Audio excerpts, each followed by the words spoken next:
आज हम बनाएंगे आलू और आटे से बहुत ही स्वादिष्ट नाश्ता। तो अगर आप जल्दीबाजी में कुछ अच्छा बनाना चाहते हैं तो इस नाश्ता को ज़रूर ट्राई कीजिए।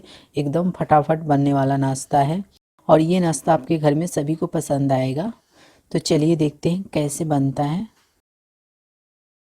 तो सबसे पहले हम एक बड़ा सा बर्तन लेंगे और इसमें हम 1 कप गेहूं का आटा लेंगे। 2 चम्मच भरकर इसमें बेसन लेंगे। एक बारीक कटा हुआ प्याज लेंगे। एक बारीक कटा हुआ टमाटर लेंगे और यहाँ पे देखिए हम एक बॉईल किया हुआ आलू लिए हैं, तो इसे ग्रेट करके ले लेंगे।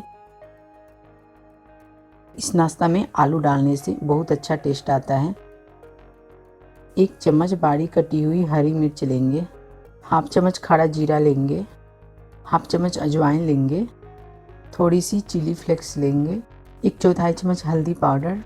हाफ चम्मच नमक लेंगे। नमक हम अपने स्वाद के अनुसार ले लेंगे। 1 चम्मच तेल लेंगे। थोड़ी सी बारीक कटे हुए धनिया के पत्ते।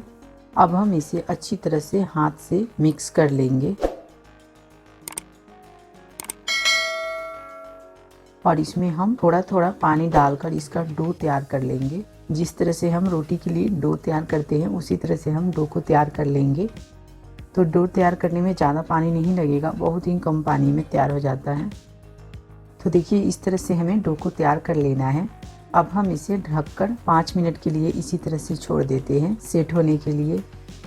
तो 5 मिनट हो गया है, ढक्कन को हटा लेंगे और हाथ में हम तेल लगा लेंगे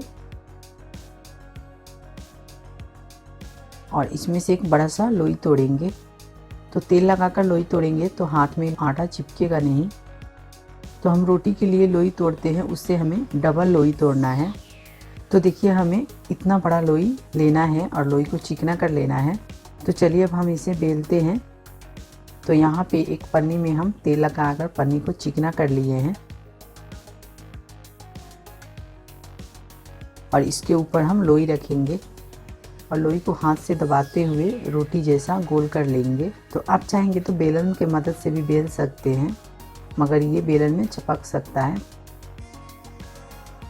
तो देखिए इसे इस तरह से रोटी जैसा गोल कर लेना है, मगर रोटी इतना पतला नहीं करना है, थोड़ा सा इसे मोटा शेप में रखना है। तो चलिए अब हम इसे पकाते हैं।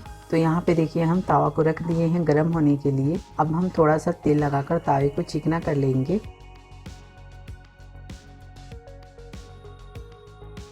और इस तरह से रोटी को हाथ पर लेकर तावे के ऊपर रख देंगे। तो इसे 2 मिनट तक हम मीडियम फ्लेम पे एक तरफ से सेकेंगे। तो 2 मिनट हो गया है, पलट के दूसरा तरफ से 2 मिनट तक सेकेंगे और इसे हमें हाई फ्लेम पे नहीं सेकना है, नहीं तो ये अच्छी तरह से पकेंगे नहीं, जल जाएंगे। तो आप कोशिश कीजिए लो या मीडियम फ्लेम पे ही पकाने का। अगर आपको हमारी ये वीडियो पसंद आ रही होगी तो वीडियो को लाइक कीजिएगा और चैनल को सब्सक्राइब करना ना भूलिएगा। अब हम इसके ऊपर तेल लगा लेंगे। आप चाहेंगे तो तेल की जगह पे घी या बटर लगा सकते हैं। तो देखिए इसे छलनी से इस तरह से दबाते हुए अच्छी तरह से पका लेंगे ताकि ये कच्चा ना रहे। तो यहाँ पे देखिए हमारा नाश्ता बनके तैयार हो गया है। अब हम इसे निकालकर प्लेट में ले लेंगे और बाकी को भी हम इसी तरह से बनाकर तैयार कर लेंगे। तो यहाँ पे देखिए ये हमारा आलू और आटा का चटपटा नाश्ता बनके तैयार हो गया है और ये दिखने में कितना अच्छा लग रहा है। आप चाहेंगे तो इसे ऐसे भी खा सकते हैं या अपने कोई भी मनपसंद चटनी के साथ इसे खा सकते हैं। ये बहुत ही स्वादिष्ट लगता है। तो उम्मीद करती हूँ कि ये वीडियो आपको पसंद आई होगी। अगर वीडियो पसंद आया तो वीडियो को लाइक कीजिए, शेयर कीजिए, कमेंट कीजिए और साथ में हमारे चैनल को सब्सक्राइब करना ना भूलिए। तो चलिए मिलते हैं अगले वीडियो में, तब तक के लिए बाय, थैंक्स।